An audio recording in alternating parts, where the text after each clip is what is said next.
নমস্কার বন্ধুরা, প্রস্তুত পাস্তার আরও একটা ব্লগে আপনাদের সবাইকে স্বাগত। আজ দুপুরে মাছ রান্নার পর আরও 3টে মতো মাছ বেঁচেছিল, তো ভাবলাম এটা দিয়ে সন্ধে একটা ভালো স্ন্যাক্স বানানো যাক।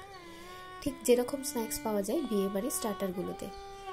এই বিয়েবাড়ির মরশুমে যদি বাড়িতে বসে বিয়েবাড়ির স্টার্টার খাওয়া যায় কেমন হয়।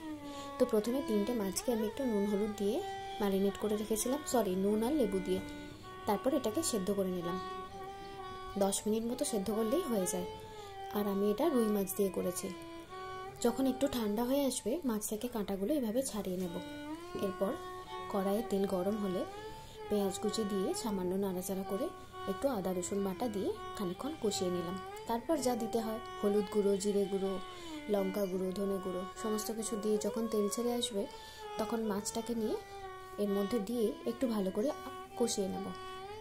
এরপর পরিমাণ মতো নুন, চাট মশলা আর একটু গোলমরিচের গুঁড়ো দিয়ে খানিকটা ধনেপাতা কুচি ছড়িয়ে এটাকে আমি নামিয়ে রাখছি।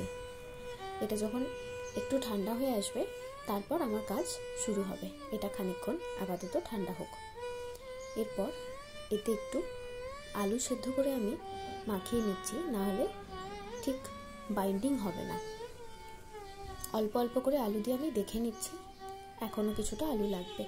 আরও কিছুটা আলু সেদ্ধ দিয়ে আমি ভালো করে মেখে নিচ্ছি। এবার যদি দেখা যায় যে হ্যাঁ ঠিক মতো গোল হচ্ছে তাহলে আমি আর আলু দেবো না। হ্যাঁ, মোটামুটি দাঁড়িয়ে গেছে। একটু ময়দা নিলাম, জল দিয়ে এটাকে পাতলা করে গুলে নিচ্ছি। ময়দার জায়গায় এখানে কর্নফ্লাওয়ারও নেওয়া যেতে পারে। এবার মাছের যে বলগুলো তৈরি করেছিলাম সেগুলোকে প্রথমে ব্রেড ক্রাম্বসে নিয়ে তারপর এই ময়দা স্লারিটার মধ্যে ভালো করে ডুবিয়ে নিচ্ছি। এরপর এটাকে আবার আমি খানিকক্ষণ ব্রেড ক্রাম্বসের উপরে একটা কোট দেব। এইভাবে একটা একটা করে আমি যতগুলো আমার ফিশ বল হয়েছে সব কটাকে এইভাবে তৈরি করে নেব ভাজার আগে। এই অবস্থায় এগুলোকে যদি ফ্রিজে তুলে রাখা যায় 2-3 দিন পর্যন্ত ভালো থাকে। এরপর কড়াইয়ে তেল গরম করতে দিয়েছি আর এপিট ওপিট করে দুপিট খুব ভালোভাবে একদম লাল করে ভেজে নিচ্ছি।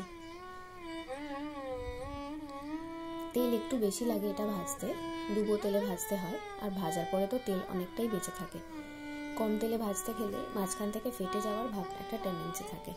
দুপিট লাল করে ভাজা হয়ে গেছে। এবার আমি এটাকে সস দিয়ে সার্ভ করব। বাড়িতে এটা বানাতে পারেন, খুব ভালো লাগবে। আর ভালো লাগলে আমাকে কিন্তু জানাতে ভুলবেন না। আমি সামান্য চাট মশলা আর একটু উপর থেকে ব্ল্যাক সল্ট মানে যেটাকে বলে বিট নুন দিয়ে নিয়েছি। এবার বাড়িতে বানান আর টপাটপ মেরে নিন। সন্ধ্যের টিফিন একদম জমে ক্ষীর। আজকের মতো ওকে বাই, খুব শিগগির দেখা হবে।